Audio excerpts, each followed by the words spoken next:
Assalamualaikum warahmatullahi wabarakatuh. Selamat pagi anak-anak. Bagaimana kabarnya hari ini? Sehat ya? Alhamdulillah kalau sehat semua. Bertemu kembali bersama Pak Misbah. Pagi ini Pak Misbah akan mengajak kalian untuk kembali belajar IPA.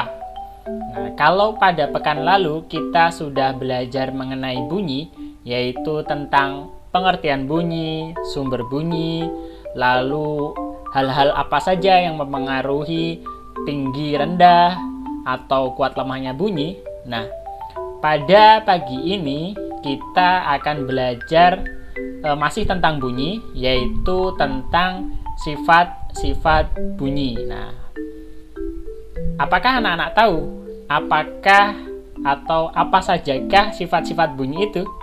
Ada yang tahu? Nah, sebelum Pak Misbah menjelaskan, sekarang anak-anak siapkan dulu buku tematik 4A. Disiapkan dulu sama buku catatannya. Nah, sudah ya?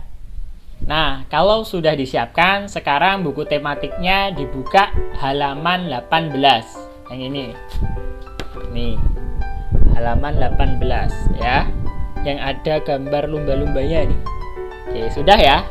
Nah, baik. Nah, sekarang duduk yang bagus, duduk yang rapi, lalu simak penjelasannya Pak Misbah berikut ini. Nah, bunyi itu mempunyai 3 sifat. Nah, ada berapa? Ada 3 ya. Nah, sifat bunyi yang pertama yaitu bunyi memerlukan media atau medium untuk merambat. Jadi, bunyi tidak akan bisa merambat pada ruang hampa. Nah, kemudian sifat bunyi yang kedua yaitu bunyi dapat diserap atau dipantulkan. Nah, contoh penyerapan bunyi itu pada bioskop. Ada yang pernah pergi ke bioskop? Nah, pada ruang bioskop itu dinding-dindingnya dilapisi oleh peredam suara. Nah, fungsi peredam suara itu agar bunyi yang ada dalam bioskop tidak sampai terdengar keluar. Begitu. Nah, kemudian pemantulan bunyi. Nah, pantulan bunyi itu terjadi ketika bunyi mengenai penghalang. Nah, sehingga akan menimbulkan gaung atau gema. Nah, gaung atau gema ini nanti kita akan pelajari pada pertemuan berikutnya. Nah, kemudian sifat bunyi yang ketiga yaitu bunyi dapat dibiaskan.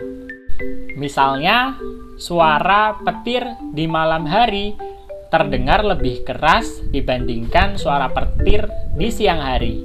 Kenapa? Karena suhu udara di siang hari lebih panas dan kerapatan udara di siang hari lebih renggang dibandingkan pada malam hari, sehingga suara petir di malam hari terdengar lebih keras. Nah, itu adalah contoh pembiasan bunyi. Nah, itu tadi ya, sifat-sifat bunyi ada berapa? Ada 3. Apa saja? Nah, yang pertama, bunyi memerlukan media atau medium untuk merambat. Yang kedua, bunyi dapat diserap atau dipantulkan. Nah, sifat bunyi yang ketiga yaitu bunyi dapat dibiaskan. Namun, pada kesempatan kali ini yang akan kita bahas lebih dalam yaitu hanya sifat bunyi yang pertama. Apa sifat bunyi yang pertama? Yaitu bunyi memerlukan media atau medium untuk merambat. Nah, baik. Sekarang Pak Misbah mau tanya ke anak-anak semuanya. Nah, jika bunyi memerlukan media untuk merambat, lalu apa sajakah media yang digunakan bunyi untuk merambat? Ada yang tahu? Ada yang bisa menjawab? Nah, kalau tidak tahu, nah, silahkan simak penjelasannya Pak Misbah berikut ini. Jangan lupa nanti dicatat ya. Bunyi dapat merambat melalui 3 media atau 3 medium. Apa saja? Pertama adalah zat cair, yang kedua adalah zat padat, yang ketiga adalah zat gas. Nah, mari kita bahas satu persatu. Contoh perambatan bunyi melalui zat cair yang pertama yaitu mendengarkan bunyi melalui corong yang dimasukkan ke dalam ember yang berisi air. Nah, nanti embernya dipukul, bluk kayak gitu. Nanti akan terdengar suara dari corongnya. Nah, itu contoh yang pertama. Contoh yang kedua yaitu ketika kita berenang. Nah, suara airnya itu akan terdengar gitu. Nah, yang kedua yaitu perambatan bunyi melalui zat padat. Nah, perambatan bunyi melalui zat padat ini contohnya ketika kalian bermain telepon-teleponan dari kaleng dan benang. Ada yang pernah bermain? Nah, itu adalah salah satu contoh perambatan bunyi melalui zat padat. Nah, bisa juga ketika kalian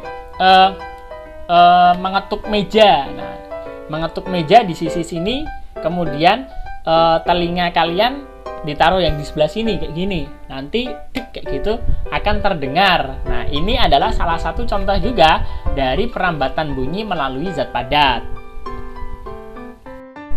Nah, perambatan bunyi yang ketiga yaitu melalui zat gas. Nah, contohnya adalah ketika kita memanggil teman kita. Misalkan teman kita di ujung kelas, kita panggil, "Hey," kayak gitu. Nah, suara itu akan terdengar di teman kita. Nah, itu proses perambatan bunyi melalui zat gas. Nah, itu tadi ya media-media yang digunakan bunyi untuk merambat. Ada zat cair, ada zat padat, dan ada zat gas. Nah, semoga dari penjelasan Pak Misbah itu tadi kalian paham, bisa mengerti. Nanti kalau kurang mengerti bisa ditanyakan ke Pak Misbah atau baca buku di halaman 18 tadi. Ya, cukup sekian dari Pak Misbah. Assalamualaikum warahmatullahi wabarakatuh.